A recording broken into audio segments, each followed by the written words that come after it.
কই গো, বলি অনেক বেলা হয়ে গেছে, আজ কি ব্যবসা বাণিজ্য সব বন্ধ? আর একটু গিন্নি, এই তো উঠে পড়বো।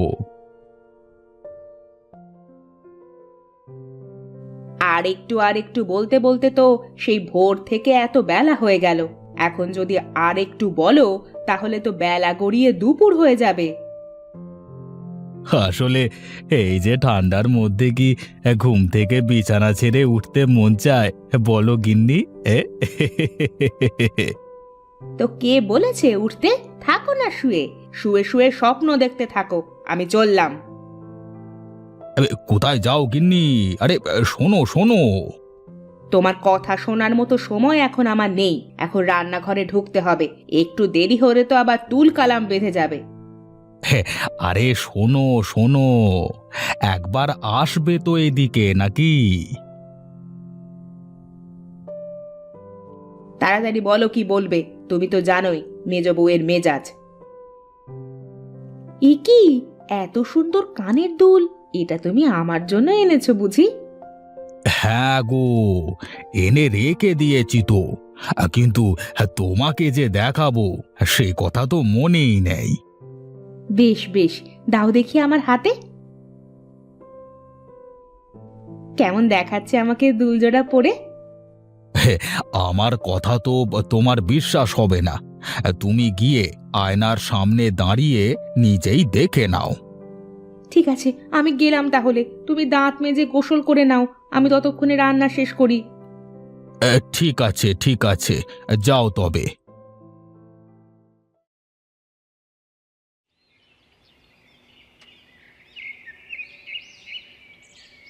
তুমি এখানে দাঁড়িয়ে আছো, আর আমি সেই কখন থেকে তোমাকে বাড়ির ভিতর খুঁজছি।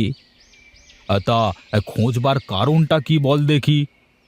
দাদা, আমার কিছু টাকা লাগবে, খুব জরুরি দরকার। তা কত টাকা লাগবে তোর? বেশি না দাদা, 10,000 টাকা হলেই হবে। হ্যাঁ, 10,000 টাকা? এত টাকা দিয়ে কি করবি শুনি? আমি আর আমার বন্ধু পলাশ মিলে একটা ছোট ব্যবসা শুরু করতে যাচ্ছি। কম পুঁজি নিয়েই শুরু করব, পরে আস্তে আস্তে বাড়াবো। টাকা দিতে আমার কোনো সমস্যা নেই, কিন্তু যাই করিস ভেবে চিন্তে করিস বাবা। টাকা পয়সার ব্যাপার। হ্যাঁ, তুমি কিচ্ছু চিন্তা করো না দাদা, পলাশ খুব ভালো ছেলে, আর তাছাড়া সব প্ল্যান তো আমারই। ঠিক আছে ঠিক আছে, যা এখন, আমি গোসলটা সেরে নিই।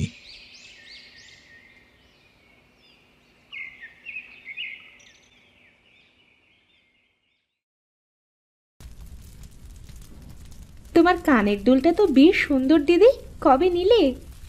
তো দাদা এনেছে এটা কাল রাতে, সুন্দর না বল? হ্যাঁ হ্যাঁ, অনেক সুন্দর, দেখে তো মনে হচ্ছে সোনার দুল। না না, সোনার দুল হবে কেন? সোনার দুল হলে তোর দাদা আমাকে বলতে না? দেখে তো সোনারই মনে হচ্ছে, তুমি ভালো করে দাদার কাছে শুনে দেখো। আচ্ছা, সে দেখা যাবে, তার আগে তুই বল তো দেখি আমাকে কেমন লাগছে দুল পরে। ভালোই লাগছে দিদি। এই নাও, আমার তরকারি কুটা শেষ, এবার তুমি সরবা নাকি আমি ঘরে যাব? যা, তুই ঘরে যা, আমি দেখছি এদিকটা।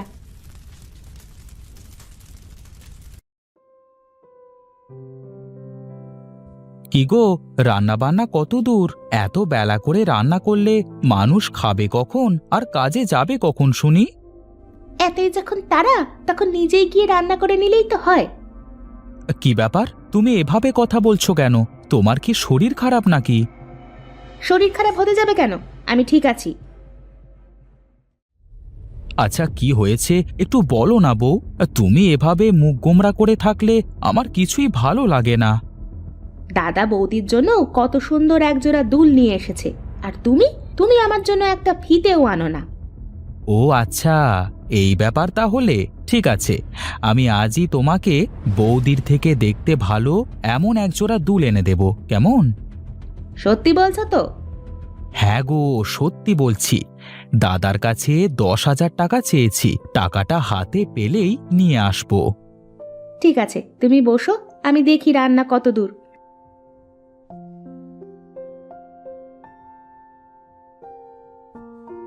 কি ব্যাপার, এই এক পদের তরকারি রান্না করেছো নাকি শুধু?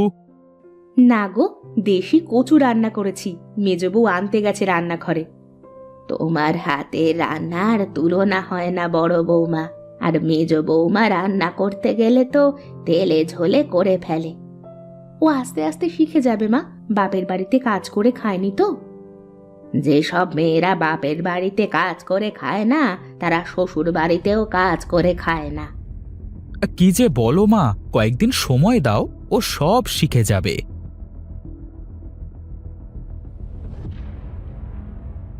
ওহ কি গরম, ধরে এখানে আনতে আমার হাতই পুড়ে গেছে। কিছু একটা দিয়ে ভালো করে ধরে আনলেই তো এরকম আর হতো না। কই দেখি, হাত পুড়ে গেছে নাকি? না, ওই আঁচ লেগেছে মনে হয়। দাও দাও, কচু রান্নাটা একটু দাও তো দেখি কেমন হয়েছে।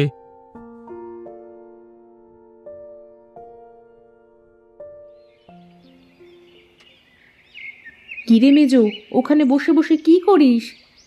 এদিকে একবার এসো না দিদি, দেখো কত সুন্দর সুন্দর ফুল গাছ লাগিয়েছি। এ কি রে, এ তো অনেক ফুল গাছ। এবার থেকে তো তাহলে পুজোর ফুল কিনতে হবে না রে আর।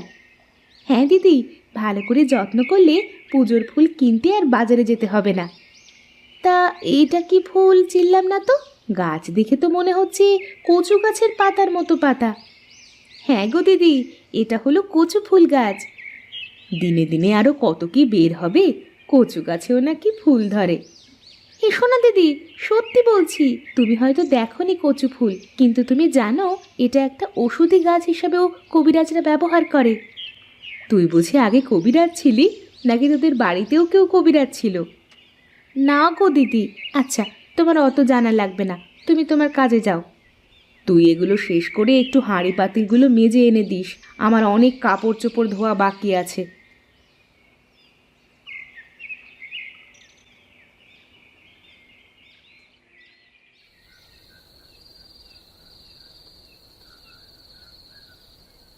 মায়ের অবস্থা তো আস্তে আস্তে আরো খারাপ হতে যাচ্ছে। এক কাজ কর সুনীল, তুই গিয়ে কবিরাজ মশাইকে ডেকে আন তাড়াতাড়ি। এত রাতে গিয়ে কি কবিরাজকে চেতন পাবো? আর তাছাড়া যেতে হবে তো অনেক দূর। হ্যাঁ দাদা, এত রাতে একা একা ও কি করে যাবে? তারপর দিনকাল তো ভালো না। এটাই ভালো হবে, তুমি আর সুনীল গিয়ে কবিরাজ মশাইকে ডেকে আনো, আমরা দু বোন ততক্ষণে মায়ের খেয়াল রাখছি। ঠিক আছে ঠিক আছে, তোমরা সবাই মিলে বসো, হ্যাঁ, আমি গিয়ে দেখি। এক কাজ করি দাদা, ওরা দুজন মায়ের কাছে থাকুক, আমরা দুই ভাই মিলে ঘুরে আসি।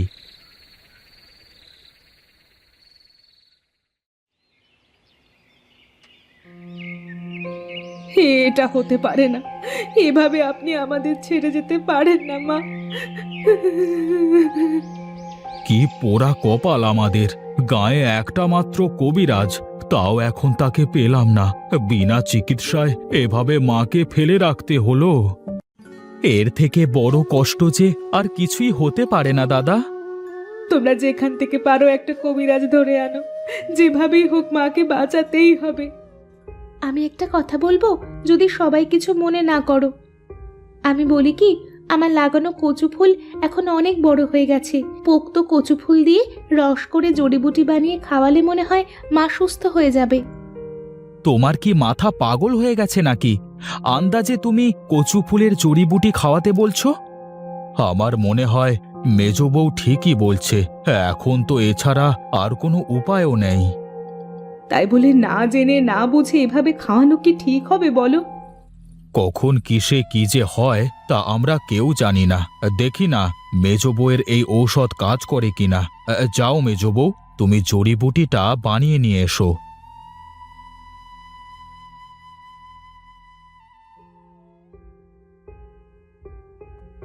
দেখো তো গিন্নি, মায়ের কোনো পরিবর্তন দেখতে পাও কিনা? না গো, কোনো পরিবর্তনই তো দেখতে পাচ্ছি না। এভাবে কিছু সময় যাক, তোমরা দু ভাই এক কাজ করো, যাও গিয়ে দেখো কবিরাজ এসেছে কিনা। তুই একটু মায়ের কাছে বস মেজো, আমি একটু আসতেছি।